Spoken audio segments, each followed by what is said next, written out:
14 40-plus yard pass plays were given up by the Saints last year.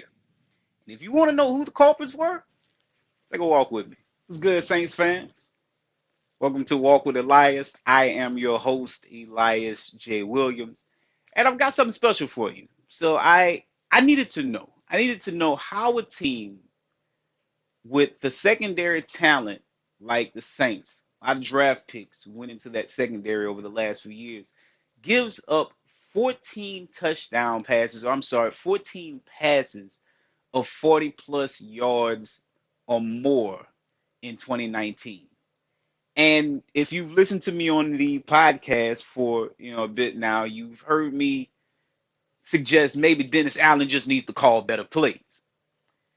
And in going back and taking a look at these plays, it actually wasn't Dennis Allen. He's got a couple of mixed in there, a few mixed in that I can question based on personnel. Were these the plays that you want to call? But a lot of these plays are on the players quite simply making mistakes. And so the main culprit seems to be youth. So this article is going to be almost 2,000 words, so I won't go into detail about whose fault they were. You can read the article for that.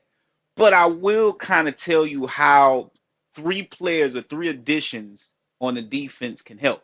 Those three additions, Zach Baun, Janoris Jenkins, and Malcolm Jenkins.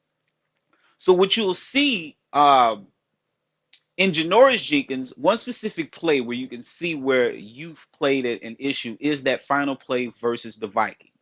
And this is a good representation how those players can be added and how they could have helped this game. In this term, so there's what's called a route concept that is a Yankee concept, and it's meant to attack the deep part of it's meant to take the top off the defense.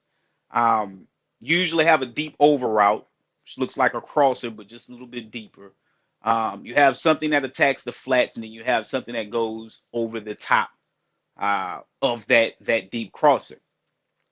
What the Vikings did was they wanted to attack Marcus Williams on this play. Like they wanted to specifically attack him. So they did a bit of a modification to it. Usually it's a 3-man route. It was more or less a 4-man route on this occasion. But they had the deep crosser from the tight end. Right? They had the running back stay in the block momentarily, and he temporarily leaked out into the flat. They had Thielen run a go route, a 9 route, almost like a fade where you fade it to the sideline. And then they had Stephon Diggs run what is called a dino stem, or he ran what would have been a corner or fake corner. So it's a post or a corner post route, fakes to the corner and then hits the post. Now the Vikings knew that Marcus Williams would recognize this concept, so they baited him. Right? They baited the crap out of him. They used Diggs running that route to hold him there because they knew Williams would be expecting that post route over the middle. Now, Janoris Jenkins plays this great. He stays over the top of Diggs. He does not budge on the bite or the play fake, and he's in position the whole way. But what you'll notice on the opposite side of the field is cornerback Patrick Robinson. Marshawn Lattimore had gone out previous play. Patrick Robinson starts off guarding Thielen, but he falls into a trail technique. And what a trail technique is when a defensive back falls underneath so he can undercut the route. So he plays a little bit behind the receiver. Now, what this also usually dictates is that he's expecting help over the top. Now you can see where this play started to go bad.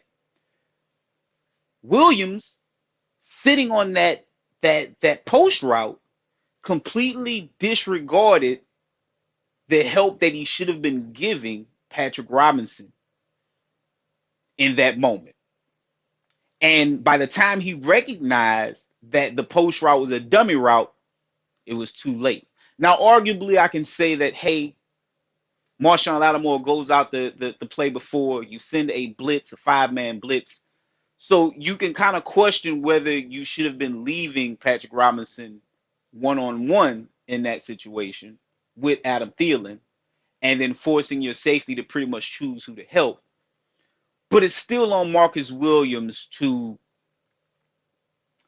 make the right decisions here. And this is where youth plays a part, right? Young guys can be taken advantage of. And it not only happened to him, in that particular game, but it happened to Von Bell several times during the season as well. They were both culprits in this. So right off the bat, you can see where Janoris Jenkins benefits.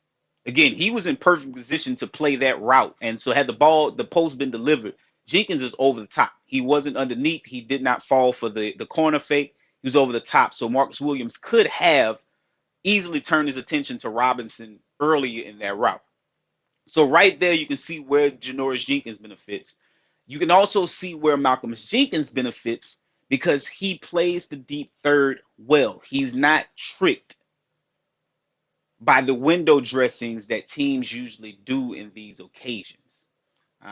So when that happens, you have a little bit more veteran eyes in that case. Now, not only will he upgrade the strong safety position, which at times the Saints asked they asked Marcus Williams to kind of be interchangeable with Von Bell. Well, Marcus typically plays free safety. He'd play in the box. Bell would drop to the deep third, or they would ask both to give two high looks where they're both playing deep halves of the field.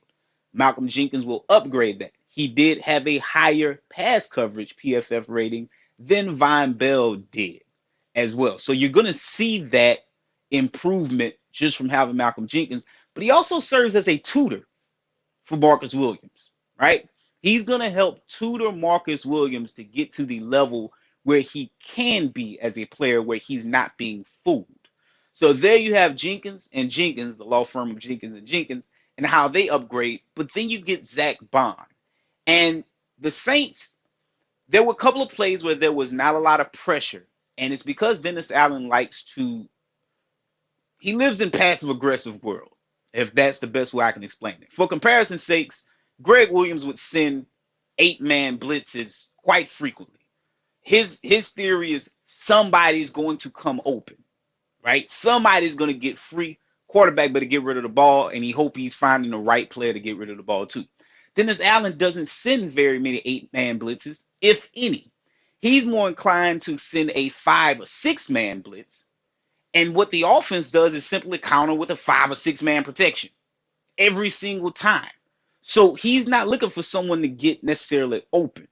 But where that bothers me, and he also drops 3, where that bothers me is when he does drop 3, his blitzes are easily blocked a lot of the times. And when he drops 3, you get 8 guys in coverage, but you still have a pass completed because the quarterback has 5, 6 seconds to throw the ball.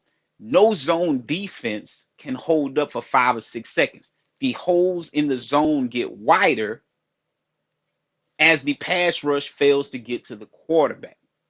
So you will hope that he either adjusts and becomes a bit more aggressive, or the Saints get players that they can rush a little bit more that have quick win. So adding Zach Baun to this, maybe he only sends 3, but maybe Zach Baun is a much quicker win player than some of the guys are. He gives him another option besides rushing defensive tackles, where he can rush multiple defensive ends and a linebacker or 2, and then that helps get pressure a lot quicker. So the addition of those 3 players, I think, will help get that number down to single digits, which it hasn't been since 2016. A lot of it, again, has been youth, has been young players that just have not played a lot of football. So you add 2 veterans in the backfield, you get another pass rush presence, you hope Marcus Davenport improves, and you also hope that Sheldon Rankins comes back. And suddenly that defense, just on paper right now, looks a lot better just from those additions.